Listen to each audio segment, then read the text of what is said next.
Andrea is calling. Hi, Andrea. How are you? Hello, sir. I'm good, thank you. Good. How can I help? So my husband and I have about $52,000 of debt in line of credit and visas. And what is hindering us in paying any of that back is that we foolishly have two brand new vehicles. So I just want to know what my plan of attack is to get this debt paid off. Gotcha. What's your household income? $97,000. And what do you owe on the cars? The truck we owe $36,187. Mm-hmm. It's financed. Mm-hmm. The Traverse is a lease. It's a brand new lease, about 6 months. And what was the sticker on that car when you got it? I actually don't know what the sticker of the Traverse was. Roughly. $50,000. Yeah, that's what I'm thinking. Okay. So you have $86,000 worth of car debt, basically. Yeah. Okay, and you make 97. Yes. Yeah, that's an issue. Yeah. Thank you. And the 50, you knew that, right? Oh, yeah. And the 52,000 is what kind of debt? You said credit cards? So it's student line of credit and a visa. Mm-hmm. Okay. So 3 of the 4 are line of credits and 1 is a visa. Gotcha. Okay. Well, here's the math facts for us. All right. The largest things that you and I buy, price-wise, that go down in value are cars. Yes. Cars lose 60 to 70% of their value in the first 4 years that you own them. When you buy a new car, it's $30,000. It's going to be worth $11,000 in 4 years. Mm-hmm. Okay. And since it's the largest thing that is going the wrong way mathematically, it is the biggest theft, or one of the biggest thieves, of our wealth building because it's going down in value. And then add to that if we finance it. So even if you paid cash for cars and had no debt on them, you would not want to have too much tied up in cars because they go down in value. Now, what is too much? Well, too much is a ratio. Okay?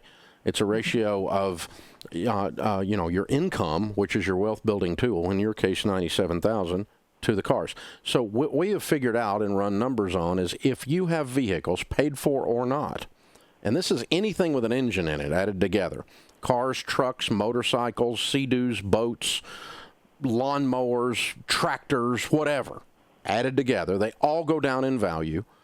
If they all added together equal more than half your annual income, you have too much tied up in things that are going the wrong way for you to succeed mathematically in wealth building. Is that logical to you?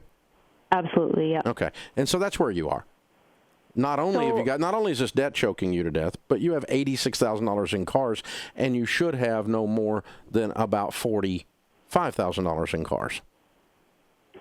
Okay, so my dad has 2 vehicles that are both 2013s in good conditions that he is willing to sell us. Mm-hmm. So they'll be used vehicles. They're good enough. Mm-hmm. What would he sell them to you for? He would sell it to us for probably $15,000 a piece. Okay, that's $30,000. That's a move down. It's not really enough of a move down. Given the mess that you've got, I'd put you in $2,000 or $3,000 cars. Okay. Each until you get your mess cleaned up, and then if you want to move up in car with cash, that's fine. But you don't have $30,000. No.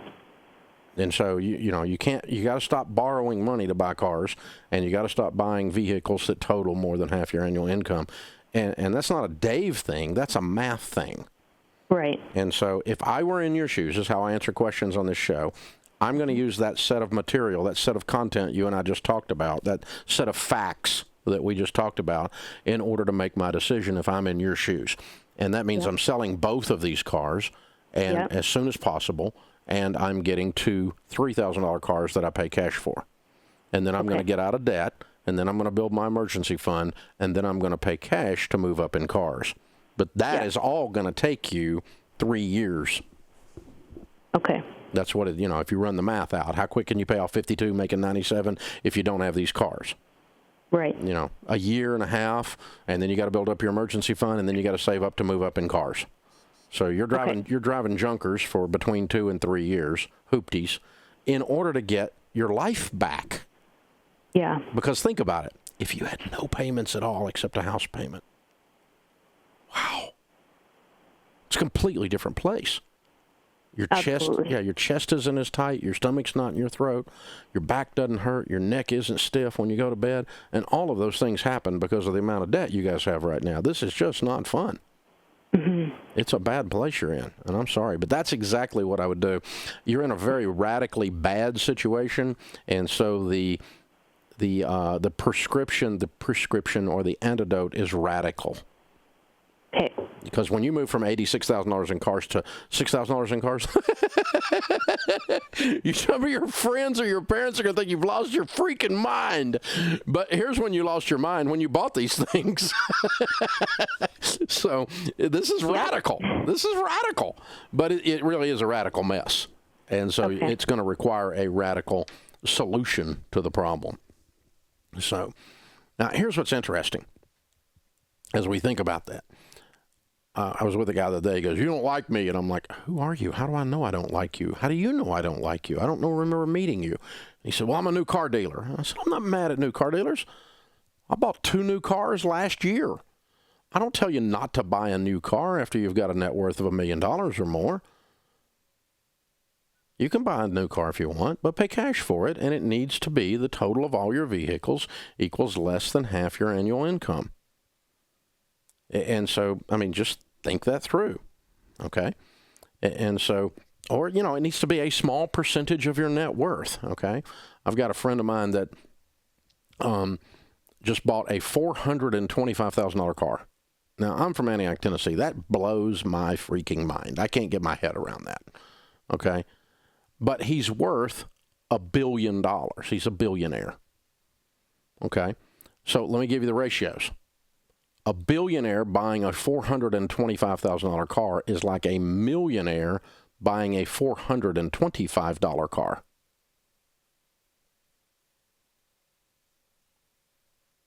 So, in other words, he could buy one a week, and it probably wouldn't affect him mathematically. Now, I understand emotionally, and some of you think you have to be poor spiritually, and it's hard for most of us to get our head around a car like that. I can sympathize with that. I'm that guy too. But when I understand that's the ratios, I remember a few years ago there was a big stink. Tiger Woods bought a house that was like, I don't know, it was like $170 million or something. That year he made $1 billion income. Okay, and when you back out the numbers, it's like, somebody making $100,000 buying a $17,000 house. I mean, it's about ratios, because is there room left for you to wiggle? Is there room left for you to be generous? Is there room left for you to be, and by the way, my friend who bought the $425,000 car that is worth $1 billion gives away hundreds of millions of dollars a year. Hundreds of millions. His income is ridiculous. And so, and yet he'll get criticized for having this car. But for him, it's like most of us buying a biscuit, It doesn't show up. So that's what you want. You want your cars. I mean, if you want a zero-turn John Deere tractor to mow your grass with that's $12,000, I'm okay with that, as long as you don't have $12,000 to your name and 100% of your net worth is in a zero-turn tractor, which would make you stupid. Okay? But if you've got $2 million and you want a nice John Deere tractor to drive around your yard with, get you one. But pay cash for it and make sure it's a small percentage of your world. That's how you look at this stuff. It keeps you spiritually on balance, financially on balance, and generously on balance.